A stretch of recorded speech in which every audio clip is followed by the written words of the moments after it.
You're listening to The Core, where we share anonymous but true teen stories. To hear more, visit us at openorchardproductions.org. I'm Kimmy Rich, and today we'll be meeting Michael, a 19-year-old who turned his life around after years of heavy drug use.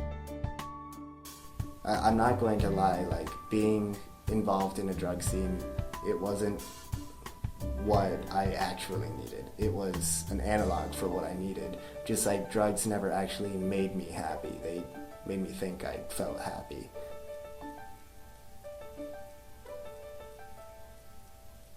I think my first drug use was actually at a summer camp.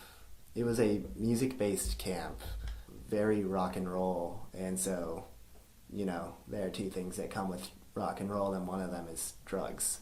So I just remember some guys taking out marijuana and a pipe, and so I was like, wow, these kids must be really cool if they can get weed. And I remember them going into the bathroom and saying, does anyone want to come? And I said, well, I want to be a rock star, so I'll go with them. I had told them that I had smoked weed before, which I had not, but I wanted to fit in. And they turned on the shower and they just passed it around, and then when I took it, I immediately coughed up a storm. I was already smoking cigarettes by the time I was 14, but I remember just inhaling and then coughing up a storm and everybody laughing at me. But then I just said something, it's like, oh, it's been a while or something like that, and they laughed at me. Then that night we just kind of laid around, and when I was 14 years old, that seemed fun to me, to just kind of be a little bit out of your mind and to just lie around. And I just thought, this seems like a good time. Nowadays I don't think that so much. Much of Michael's drug abuse took place in what he calls the Rave scene. Today they're very big concerts and festivals and stuff. Back then it was more, they were like parties, but they were more intimate, and there were these things called families. We gave names to each other, and we would have our names decorating these things called candy, and it was considered like a sign of a lot of love to spend a lot of time making a very complex bracelet out of beads for someone that you cared about, and it was generally personalized with their name. Families were almost like gangs in a way. They were the people that rolled together. They all bought from the same drug supplier. They stayed with each other, and also a lot of people actually worked in the business of raving as promoters, so we would get each other into shows for free. The problem is that because we were dealing with buying and selling drugs, it got to a point where we were actually dealing with reasonable quantities of money and people not paying reasonable quantities of money. And also because there are all these essentially kids on drugs, there were problems. I actually saw a friend of mine stab a guy that had gotten a girl pregnant. He left the state for 6 months, and he came back and tried to act as if nothing happened, and a friend of mine, he just stabbed him and ran away. And that was when I realized that we were more than just a group of friends, than kids that hung out with each other. We were even more than a family. We were becoming something bad. Michael's priorities began to shift as his addiction to drugs began to take over his life. Basically, going into my sophomore year, it got to the point where I was taking, multiple pills of Vicodin every day. If I could get it, I would try to get something called Percocet, which is a stronger version of Vicodin. And it got to a point where kids were starting to get their wisdom teeth out, and I would be running low on my supply, and I would be giving kids literally any amount of money for the Vicodin that they had left over from getting their wisdom teeth out. Or some kids were very sly about it, and they went through getting their wisdom teeth without taking any, and they would sell that for a fortune. I wasn't even paying what someone would call like a street price. I was paying far beyond that because I needed it. And then I started realizing that I had a problem, but like I said, by that point it was too late. At a point, I started selling drugs. We had our own supplier that we would buy various things from. We had one person for ecstasy and LSD. We had another guy for weed, and we had two people for various opiates, depending on what they were able to get. But the truth is, drug dealers don't actually like to sell drugs.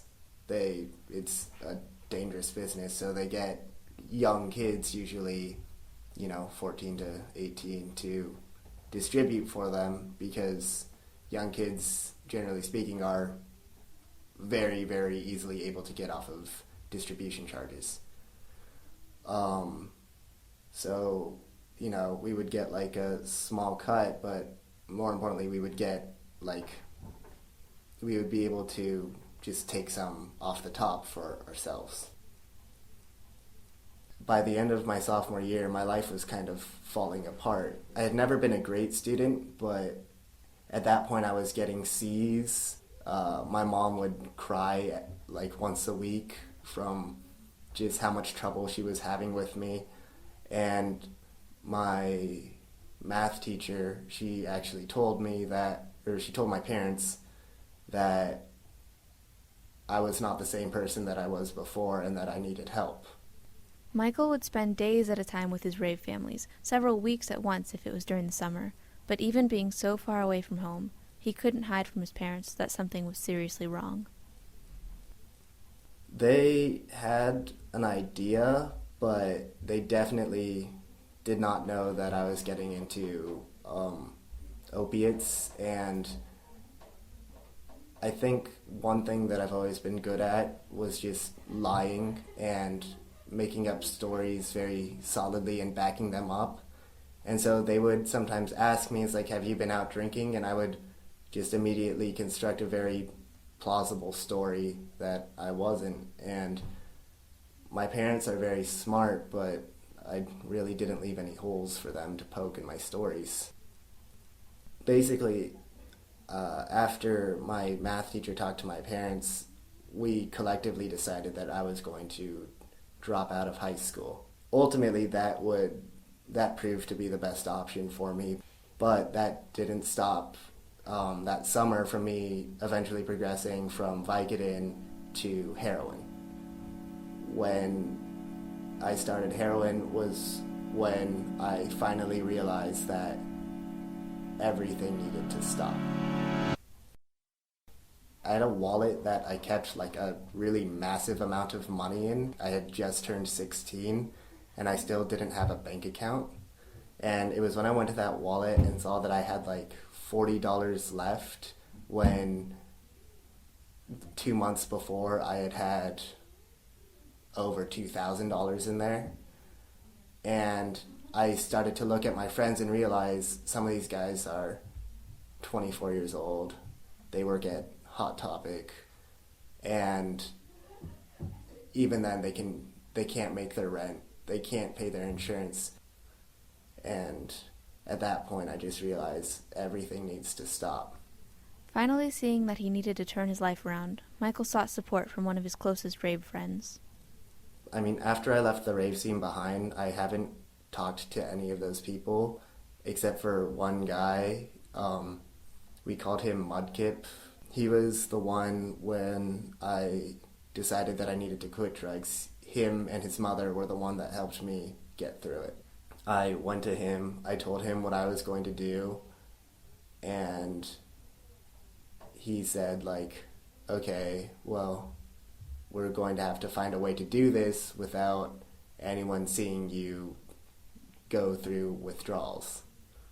And so basically we came home one night and we just pretended that I was hungover. His parents were a little bit progressive. They were okay with us drinking as long as we didn't drive, as long as we were safe. And I hadn't been drinking, but we needed an excuse for me to be as sick as I was about to be. And I spent maybe the first, I don't know, just hours and hours in his bed, just sick, out of my mind, him helping me drag myself to the bathroom to throw up, just feeling like my body was being torn apart. And I just remember very clearly at one point his mom being like, okay, I'm not stupid, I know what a hangover looks like and I know what this is. And for the next 2 days, those two just helping me get through the entire ordeal, as I literally felt like I was dying the entire time. It's like it wasn't 3 days and I was better, it was 3 days and then I was able to get out of bed. Just afterwards, I felt just like really the most alive that I had ever felt. When I first went outside after, I just felt like I know where I'm going now. It's funny because I actually had no idea what I was doing, but I just knew that I knew where I wasn't heading. The problem was, though, that I had already dropped out of high school, but even though my parents said I could drop out of high school, I couldn't exactly do anything yet because I was 16. I found a program to move to France and stay with a family there, and my parents were very supportive. They were just glad that I was getting back on my feet and doing something productive. When I was in France, I tried to become a new person. I tried to become more independent. I tried to become more responsible. I was there to socialize and to learn the language and to learn the culture. But moving to a new place didn't eliminate his addiction. There was a problem in France. About 3 months in, I got depressed over a girl that I knew from back home. Then I found out that in France they have something very similar to Vicodin that's available over the counter and very inexpensive. And so I had my first relapse in France, and I managed to save myself from that quickly, but it was also kind of just like another reminder, another wake-up call that I am not invulnerable to this. Just because I got through it once doesn't mean that I am completely done with it. It's going to be something that I struggle with every day. But then I thought about it again and I realized I need to find a way to make my struggle with it a good thing. And so I'd say even today, I just remember every day that, like, you know, like when I think I'm doing nothing with my life, I can think, well, at least I didn't use drugs today. And it sounds kind of silly, but it actually makes me feel a lot better. Like, it makes me feel like I've accomplished something. And so by the time I got back home, I actually was almost a completely different person. Basically, I just went from being a selfish and self-absorbed person who was looking for gratification and acceptance to earning my gratification and acceptance. Once returning from France, Michael enrolled in a different high school and graduated as an honor roll student. For the first time in my life, I was actually happy and I felt accepted and I felt good about my life. Reflecting on his journey, Michael remembers his progress with pride. I think it was actually the moment that I actually got to college. The moment, I think it was like probably sometime during my move-in day, where I remember just sitting down and being like, I'm in college now, and 3 years ago I was not enrolled in school. 3 years ago I was a high school dropout, and now I'm in college. I think that was my proudest moment, where I realized like just how far I had come.